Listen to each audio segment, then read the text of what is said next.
ഇന്ത്യയെ കാത്തിരിക്കുന്ന ഏറ്റവും വലിയ വെല്ലുവിളി എന്ന് പറയുന്നത് പ്രധാനമന്ത്രി നരേന്ദ്രമോദിക്ക് ശേഷം ആരായിരിക്കും ഇന്ത്യയുടെ പ്രധാനമന്ത്രിയാവുക എന്നതും ആ അടുത്ത പ്രധാനമന്ത്രി രാജ്യത്തെ മോദിയേക്കാൾ മികച്ച രീതിയിൽ നയിക്കാൻ പ്രാപ്തിയുള്ളവനായിരിക്കുമോ എന്നതുമാണ് നമ്മുടെ രാജ്യം നേരിടാൻ പോകുന്ന ഏറ്റവും വലിയ പ്രതിസന്ധി എന്ന് പറയുന്നത്. 2014 വരെ നമ്മുടെ രാജ്യം ഒരു സാധാരണ നിലയിൽ മുന്നോട്ട് പോയിക്കൊണ്ടിരിക്കുന്ന രാജ്യമായിരുന്നു. ആര് പ്രധാനമന്ത്രിയായിരുന്നാലും ഇന്ത്യക്കാർ ഓക്കെ ആയിരുന്നു. മൻമോഹൻ സിംഗ് പ്രധാനമന്ത്രിയാകുമെന്ന് ആരും വിചാരിച്ചത് പോലുമല്ല. അദ്ദേഹം പക്ഷേ പ്രധാനമന്ത്രിയായി. സോ അതൊക്കെ ഇന്ത്യക്കാർക്ക് ഓക്കെ ആയിരുന്നു. കാരണം നമ്മളൊരു ആവറേജ് ജീവിതം നയിച്ചുകൊണ്ടിരിക്കുകയായിരുന്നു. അന്നന്നത്തെ കാര്യങ്ങൾ കഴിഞ്ഞു പോകണം, ജീവിക്കണം, കുറച്ച് വികസനവും കാര്യങ്ങളും ഒക്കെ ഉണ്ടായാൽ ഭാഗ്യം. അങ്ങനെ ഒരു ഒരു സാധാരണ ജീവിതം നയിച്ചുകൊണ്ടിരുന്ന ഇന്ത്യക്കാര് ഇന്ന് ഡ്രീം ചെയ്യുന്നത് എന്താണ്? 2047 ആകുമ്പോൾ ലോകശക്തിയാകണം, അല്ലെങ്കിൽ ലോകത്തെ വികസിത രാഷ്ട്രമാവുന്നതിനോടൊപ്പം തന്നെ ഒരു മഹാശക്തിയായിട്ട് മാറണം എന്നുകൂടിയാണ് നമ്മൾ ഇന്ന് ഡ്രീം ചെയ്തുകൊണ്ടിരിക്കുന്നത്. 2013 നമ്മളെക്കാൾ പവർഫുൾ ആയിട്ടുള്ള ഒരുപാട് രാജ്യങ്ങൾ ഉണ്ടായിരുന്നു. യൂറോപ്പിലെ തന്നെ പല രാജ്യങ്ങളും വളരെ പവർഫുൾ ആയിരുന്നു. അതോടൊപ്പം തന്നെ ജപ്പാൻ വളരെ പവർഫുൾ ആയിരുന്നു. ഇന്നിപ്പോൾ നമ്മൾ ലോകത്തെ നാലാമത്തെ സൈനിക ശക്തി എന്ന നിലയിൽ മാത്രമല്ല, വളരെയധികം സ്വാധീനമുള്ള എക്കണോമിക് പവർ ഉള്ള ഒരു രാജ്യമായിട്ട് വളർന്നുകൊണ്ടിരിക്കുകയാണ്. ലോകത്തെ 4 ഗ്രേറ്റ് പവേഴ്സിൽ ഒന്നായിട്ടാണ് പൊതുവെ എല്ലാവരും ഇന്ത്യയെ കണക്കാക്കുന്നത്. ഇന്ത്യയുടെ GDP പെർ ക്യാപിറ്റെ മറ്റ് രാജ്യങ്ങളുമായി താരതമ്യപ്പെടുത്തുമ്പോൾ കുറച്ച് പുറകിലാണ് എന്ന വസ്തുത നിലനിൽക്കുമ്പോൾ തന്നെ നമ്മുടെ രാജ്യം ഒരു ഗ്രേറ്റ് പവർ ആണെന്ന് ലോകം അംഗീകരിക്കുന്നുണ്ട്. അപ്പോൾ ഇന്ത്യയുടെ പ്രധാനമന്ത്രി നരേന്ദ്രമോദിക്ക് ശേഷം അടുത്ത അധികാരത്തിലെത്തുന്ന ആളുടെ കയ്യിലാണ് നമ്മുടെ ഭാവി എന്ന് പറയുന്നത്. അതൊരു മികച്ച വിഷൻ ഉള്ള ഒരു വ്യക്തി അല്ല എന്നുണ്ടെങ്കിൽ, അദ്ദേഹം ഒരുപക്ഷെ നരേന്ദ്രമോദിയെ പോലെ തിളങ്ങിയില്ല എന്നുണ്ടെങ്കിൽ, അത് നമ്മുടെ രാജ്യത്തെ മുന്നോട്ട് പോകുന്നതിൽ വലിയ രീതിയിൽ തടസ്സങ്ങൾ സൃഷ്ടിക്കാൻ പോകുന്ന ഒരു വളരെ പ്രധാനപ്പെട്ട പ്രശ്നമാണ്. നരേന്ദ്രമോദി വരുമെന്ന് നമ്മൾ ആരെങ്കിലും പ്രതീക്ഷിച്ചോ? സർപ്രൈസിംഗ് ആയിട്ട് മോദി വന്നില്ലേ, മോദി മികച്ചൊരു പ്രധാനമന്ത്രി ആയില്ലേ എന്നൊക്കെ വേണമെങ്കിൽ നമുക്ക് പറയാം. അതുപോലെ മറ്റൊരാൾ വന്നേക്കും എന്നും നമുക്ക് പ്രത്യാശിക്കാം. അങ്ങനെ വരണമെന്ന് തന്നെയാണ് ആഗ്രഹിക്കുന്നതും. അങ്ങനെ ഒരു മികച്ച ഒരു ഭരണാധികാരി രാജ്യത്ത് ഉണ്ടാകണമെന്ന് തന്നെയാണ് ആഗ്രഹിക്കുന്നത്. നരേന്ദ്രമോദിയുടെ കാര്യമെടുത്താൽ ഇന്ത്യ കണ്ടിട്ടുള്ളതിൽ വെച്ചെന്നല്ല, ഇന്ന് ലോകത്ത് ജീവിച്ചിരിക്കുന്ന വ്യക്തികൾ, ഭരണാധികാരികൾ എടുത്താൽ അതിൽ ഒരു ഗ്രേറ്റ് ആയിട്ടുള്ള ഒരു വ്യക്തിയാണ് മോദി. ശരിക്കും വളരെ ഉയർന്ന ലീഡർഷിപ്പ് ക്വാളിറ്റിയും വിഷനും സ്വാധീനവും വ്യക്തിപ്രഭാവവും ഓറയും ഒക്കെയുള്ള വളരെ ശക്തനായ ഒരു വ്യക്തിയാണ്. ഒരു പക്ഷേ രാഷ്ട്രീയമായി അദ്ദേഹത്തെ എതിർക്കുന്നവർക്ക് ഇതിനോട് യോജിക്കാൻ കഴിയില്ല. ബട്ട് വസ്തുത എന്ന് പറയുന്നത് അതാണ്. അതുകൊണ്ടാണല്ലോ ഇന്ന് ലോകം ഏറ്റവും ആദരിക്കുന്ന വ്യക്തിയായിട്ട് മോദി മാറിയത്. അപ്പോൾ കഴിഞ്ഞ ദിവസം പ്രസിഡന്റ് ട്രംപ് പറഞ്ഞൊരു കാര്യത്തെ നമ്മൾ വളരെ സീരിയസ് ആയിട്ട് കാണണം. അതായത്, നരേന്ദ്രമോദി ഇന്ത്യയുടെ പ്രധാനമന്ത്രിയായിട്ടിരിക്കുന്ന കാലത്തോളം ഇന്ത്യ ആരാക്രമിച്ചാലും ഞങ്ങൾ ഉറപ്പായിട്ടും ഇന്ത്യയുടെ സഹായത്തിനെത്തും. ഇന്ത്യക്കെതിരെ ആര് വന്നാലും അതിനുശേഷം എന്താകും എന്നുള്ളത് നമുക്ക് പറയാൻ പറ്റില്ല. ആ വാചകങ്ങൾ ഒരു തമാശയായിട്ടാണ് ട്രംപ് പറഞ്ഞതെങ്കിലും അതിന്റെ പുറകിൽ ആഴത്തിലുള്ള ഒരു കാര്യം ഒളിഞ്ഞിരിക്കുന്നുണ്ട്. ലോകം മുഴുവൻ ഉറ്റുനോക്കുന്ന ഒരു കാര്യമാണത്. ശരി, മോദിയെ എല്ലാവരും അംഗീകരിക്കുന്നുണ്ട്. മോദി വന്നു, ഇന്ത്യ വളരെ പവർഫുൾ ആയിട്ട് മാറി, ഇന്ത്യ വളരെ സ്ട്രോങ് ആണ്, ആഗോളതലത്തിൽ ഇന്ത്യയുടെ സ്വാധീനം വർദ്ധിച്ചു, തുടർച്ചയായി 3 തവണ മോദി അധികാരത്തിലെത്തി, മോദിക്ക് വലിയ ജനകീയ പിന്തുണയുണ്ട്, വളരെ പവർഫുൾ. ഇന്ന് ലോകത്ത് ജീവിച്ചിരിക്കുന്നതിൽ ഏറ്റവും ശക്തനായ ഭരണാധികാരികളിൽ ഒരാളാണ്. വ്ളാഡിമിർ പുടിനോടൊപ്പം ചേർത്ത് പറയാവുന്ന ഒരു പേരാണ് ഇന്ത്യയുടെ പ്രധാനമന്ത്രി നരേന്ദ്രമോദി. എന്നാൽ പുടിനേക്കാളേറെ രാജ്യാന്തര ബന്ധങ്ങൾ ഉണ്ടാക്കിയെടുത്ത വ്യക്തിയുമാണ് മോദി. സോ ആ നരേന്ദ്രമോദിക്ക് ശേഷം ആര്? ഇപ്പോൾ തന്നെ മോദിക്ക് 1076 വയസ്സായി. ശ്രദ്ധിക്കേണ്ട കാര്യം, അദ്ദേഹം ഈ പ്രായത്തില് 30-35 വയസ്സുള്ള ചെറുപ്പക്കാരെക്കാൾ ഊർജ്ജസ്വലനായിട്ട് അദ്ദേഹം ആക്റ്റീവായിട്ട് പ്രവർത്തിക്കുന്നു എന്നത് മറ്റൊരു വസ്തുത. അദ്ദേഹം വളരെ സ്മാർട്ടാണ്, അദ്ദേഹം വളരെ ആക്റ്റീവാണ്. ഒരു ലീവ് പോലും എടുക്കാതെ, ഒന്ന് ആലോചിച്ച് നോക്കൂ, ഇവിടെ നമ്മുടെയൊക്കെ വീടുകളിലേക്ക് നോക്കിയാൽ മതി. 40-50 വയസ്സാവുന്നവരൊക്കെ തന്നെ വലിയ രോഗങ്ങളിൽ പിടിപെട്ട് എന്നും ഡോക്ടറെ അടുത്തും ഹോസ്പിറ്റലിലും കയറി ഇറങ്ങി നടക്കുന്ന ഒരു കാഴ്ചയാണ് നമ്മുടെ ചുറ്റിനുമുള്ളത്. എന്തിനേറെ പറയുന്നു, 30-35-40 വയസ്സിനിടയിലുള്ള ചെറുപ്പക്കാർ പോലും ഒരു മാസത്തിൽ 2-3 തവണ ഹോസ്പിറ്റലിൽ കയറി ഇറങ്ങുന്ന ഒരു സാഹചര്യമുണ്ട് ആരോഗ്യ പ്രശ്നങ്ങൾ കാരണം. അവിടെയാണ് നമ്മുടെ പ്രധാനമന്ത്രി, അദ്ദേഹം ഈ പ്രായത്തിലും അദ്ദേഹത്തിന് ഒരുപാട് പ്രശ്നങ്ങൾ ചിലപ്പോൾ ഉണ്ടാവാം, ആരോഗ്യ പ്രശ്നങ്ങളൊക്കെ, അതൊക്കെ അദ്ദേഹം മറന്ന് രാജ്യത്തിന്റെ വളർച്ചയ്ക്ക് വേണ്ടി അഹോരാത്രം അദ്ദേഹം പണിയെടുക്കുന്നത് ഈ രാജ്യം ലോകത്തെ ഒരു വലിയ ശക്തിയായി മാറണമെന്നുള്ള ആ മനുഷ്യന്റെ സ്വപ്നം കൊണ്ടാണ്. സോ അദ്ദേഹത്തിന് ശേഷം ആ ഒരു പദവിയിലേക്ക് എത്തുന്ന വ്യക്തിയുടെ കയ്യിലാണ് ശരിക്കും ഇനി ഇന്ത്യയുടെ ഭാവി എന്ന് പറയേണ്ട സമയമായി തുടങ്ങി. തീർച്ചയായും നരേന്ദ്രമോദിക്ക് ശേഷം ആരാകും ഇന്ത്യയുടെ പ്രധാനമന്ത്രി എന്നത് രാജ്യത്തിന്റെ ഭാവിയെയും രാഷ്ട്രീയ, സാമൂഹിക, സാമ്പത്തിക നയങ്ങളെയും വലിയ തോതിൽ സ്വാധീനിക്കുന്ന ഒരു ഇന്റർനാഷണൽ ടോപ്പിക്കാണ്. നോക്കൂ, ഇന്ത്യയുടെ മാത്രം വിഷയമല്ലത്. ലോകം ഉറ്റുനോക്കുകയാണ് മോദിക്ക് ശേഷം ആര് എന്നത്. കാരണം ലോകത്തെല്ലായിടത്തും ഈ അധികാര കൈമാറ്റം നടക്കുന്ന സമയത്ത് പ്രശ്നങ്ങൾ ഉണ്ടാവും.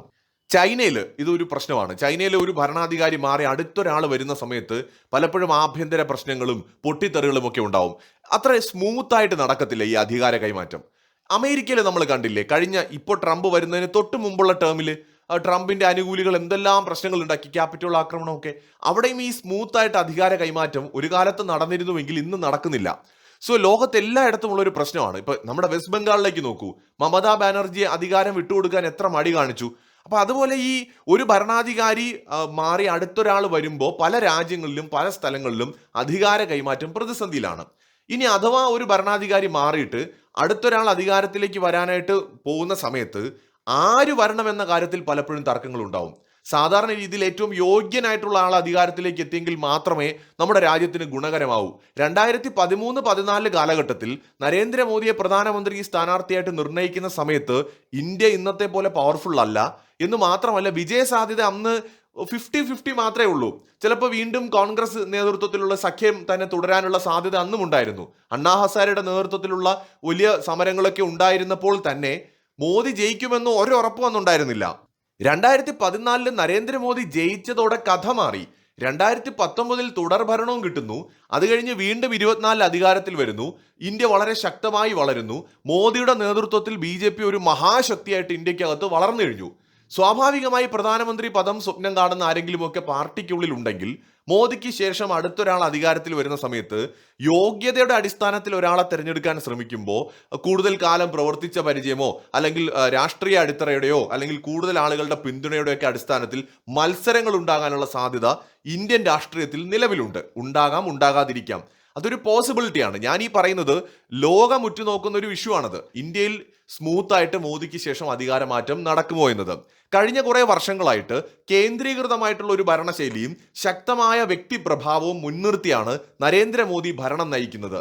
അടുത്തതായി വരുന്ന നേതാവ് ഇതേ ശൈലി തുടരുമോ അതോ മറ്റൊരു പുതിയ ശൈലിക്ക് തുടക്കമിടുമോ, അതല്ലെങ്കിൽ അദ്ദേഹത്തിന് ഇതേപോലെ ഒരു പവർ നിലനിർത്താൻ കഴിയില്ല, ഒരു കൂട്ടായ തീരുമാനങ്ങൾ മാത്രമേ ഉണ്ടാകൂ എന്ന നിലയിലാണെങ്കിൽ അതെങ്ങനെ ഇന്ത്യൻ രാഷ്ട്രീയത്തിൽ അതിലൊരു മാറ്റം ഉണ്ടാവും തുടങ്ങിയ നിരവധി വിഷയങ്ങൾ നമുക്ക് മുന്നിൽ കാണേണ്ടതായിട്ടുണ്ട്. വിദേശ നിക്ഷേപം ആകർഷിക്കുക, ഡിജിറ്റൽ ഇൻഫ്രാസ്ട്രക്ചർ വികസിപ്പിക്കുക, മേക്കിംഗ് ഇന്ത്യ തുടങ്ങിയ സാമ്പത്തിക നയങ്ങൾക്കാണ് നിലവിലെ സർക്കാർ മുൻഗണന കൊടുക്കുന്നത്. അടുത്ത പ്രധാനമന്ത്രിയുടെ കാഴ്ചപ്പാടനുസരിച്ച് ഈ സാമ്പത്തിക മുൻഗണനകളിൽ മാറ്റം വരാം. ഒരുപക്ഷെ നിലവിലെ ഗവൺമെന്റ് ഫോളോ ചെയ്യുന്ന പല പോളിസികളെ മാറ്റാം. അതിപ്പോൾ വരുന്നത് ഒരു BJP ലീഡർ ആണെന്നുണ്ടെങ്കിൽ ചിലപ്പോൾ മോദി ഗവൺമെന്റ് ഫോളോ ചെയ്ത എല്ലാ കാര്യങ്ങളും തുടരാൻ സാധ്യതയുണ്ട്. കാരണം BJP ഗവൺമെന്റ് ആണ് മിഷൻ 2047 വിഭാവനം ചെയ്തത്. അതനുസരിച്ചുള്ള അടിത്തറയാണ് ഇപ്പോൾ പായി മുന്നോട്ട് പോകുന്നത്. എന്നാൽ മറ്റൊരു പൊളിറ്റിക്കൽ പാർട്ടിയോ ഒരു അലയൻസോ ആണ് അധികാരത്തിലേക്ക് വരുന്നതെന്നുണ്ടെങ്കിൽ അവർ സ്വാഭാവികമായിട്ടും നിലവിലെ ഗവൺമെന്റ് ഫോളോ ചെയ്യുന്ന കാര്യങ്ങൾ ഫോളോ ചെയ്യാൻ തയ്യാറാകുമോ, അഥവാ അത് തയ്യാറായില്ല എന്നുണ്ടെങ്കിൽ അത് നമ്മുടെ രാജ്യത്തിന്റെ വളർച്ചയിൽ എത്രമാത്രം സ്വാധീനം ചെലുത്തും തുടങ്ങിയ നിരവധി വിഷയങ്ങൾ അവിടെയുണ്ട്. ആഗോളതലത്തിൽ ഇന്ത്യയുടെ സ്ഥാനം ഉയർത്തുന്നതിലും വൻ ശക്തി രാജ്യങ്ങളുടെ കൂട്ടത്തിലേക്ക് ഇന്ത്യയെ എത്തിക്കുന്നതിലും പ്രധാനമന്ത്രി നരേന്ദ്രമോദി വഹിച്ച പങ്കും അദ്ദേഹത്തിന്റെ വ്യക്തിപരമായ സ്വാധീനവും വളരെ വലുതാണ്. അടുത്തതായി വരുന്ന വ്യക്തിക്ക് ആഗോളതലത്തിൽ ഇത്തരം നയതന്ത്ര ബന്ധങ്ങൾ എത്രത്തോളം വിജയകരമായി മുന്നോട്ട് കൊണ്ടുപോകാൻ കഴിയുമെന്നത് ഇന്ത്യയുടെ പ്രതിരോധ സാമ്പത്തിക മേഖലകളെ തന്നെ ബാധിക്കുന്ന ഒരു വിഷയമാണ്. ഇവിടെ നമുക്ക് ഇന്നൊരു ചർച്ച നടക്കുന്നതിന്റെ കാരണം നമ്മുടെ രാജ്യത്തിന്റെ ചരിത്രമെടുത്താൽ ജവഹർലാൽ നെഹ്റു, ഇന്ദിരാഗാന്ധി, അടൽ ബിഹാരി വാജ്പേയി ഈ 3 നേതാക്കൾക്ക് ശേഷം ഇന്ത്യ കാണുന്ന ഏറ്റവും കരുത്തനായ ഒരു നേതാവാണ് നരേന്ദ്രമോദി. ഞാൻ ഈ 3 നേതാക്കളുടെ കാര്യം പറയാൻ കാരണം ഈ 3 നേതാക്കളും ചരിത്രത്തിലെ ഏറ്റവും സ്ട്രോങ് ആയിട്ടുള്ള ലീഡേഴ്സ് ആയിരുന്നു പല കാരണങ്ങൾ കൊണ്ട്. അതില് ജവഹർലാൽ നെഹ്റു എന്ന് പറയുന്നത് ഏറ്റവും കൂടുതൽ കാലം ഇന്ത്യ ഭരിച്ച പ്രധാനമന്ത്രിമാരിൽ ഒരാളാണ്. അതുപോലെ ഇന്ദിരാഗാന്ധിയും ഏറ്റവും കൂടുതൽ കാലം ഇന്ത്യ ഭരിച്ച നേതാക്കളിൽ ഒരാളാണ്. രണ്ടും ഒരു ഫാമിലിയുമാണ്. ജവഹർലാൽ നെഹ്റു ഇന്ദിരാഗാന്ധിയും നമുക്കറിയാവുന്ന പോലെ അച്ഛനും മകളുമാണ്. അതുപോലെ പിന്നീട് രാജീവ് ഗാന്ധി വന്നു, അതും ഈ ഫാമിലിയിൽപ്പെട്ട ഒരാളാണ്. പിന്നീട് 5 വർഷം പൂർത്തിയാക്കിയ ഒരു വ്യക്തി എന്ന് പറയുന്നത് നരസിംഹറാവു ആണ്. അത് കഴിഞ്ഞ് അടൽ ബിഹാരി വാജ്പേയി ആണ്. പിന്നീട് ഇതുപോലെ 5 വർഷം പൂർത്തിയാക്കി 2 ടേം പൂർത്തിയാക്കിയ ഒരാൾ മൻമോഹൻ സിംഗ് ആണ്. പക്ഷെ ശക്തമായ രാഹുൽ ഗാന്ധിയുടെയും സോണിയാഗാന്ധിയുടെയും ഒരു നേതൃത്വം ആ സമയത്ത് ഉണ്ടായിരുന്നു. മൻമോഹൻ സിംഗ് ഒറ്റയ്ക്കായിരുന്നില്ല കാര്യങ്ങൾ തീരുമാനിച്ചിരുന്നത് എന്നത് എല്ലാവർക്കും അറിയാം. ഇന്ദിരാഗാന്ധിക്ക് ശേഷം ഒറ്റയ്ക്ക് തീരുമാനങ്ങൾ എടുക്കാൻ കഴിയുന്ന ഒരു സ്ട്രോങ് ലീഡർ ഇമേജ് കൊണ്ടുവന്നയാൾ മോദിയാണ്.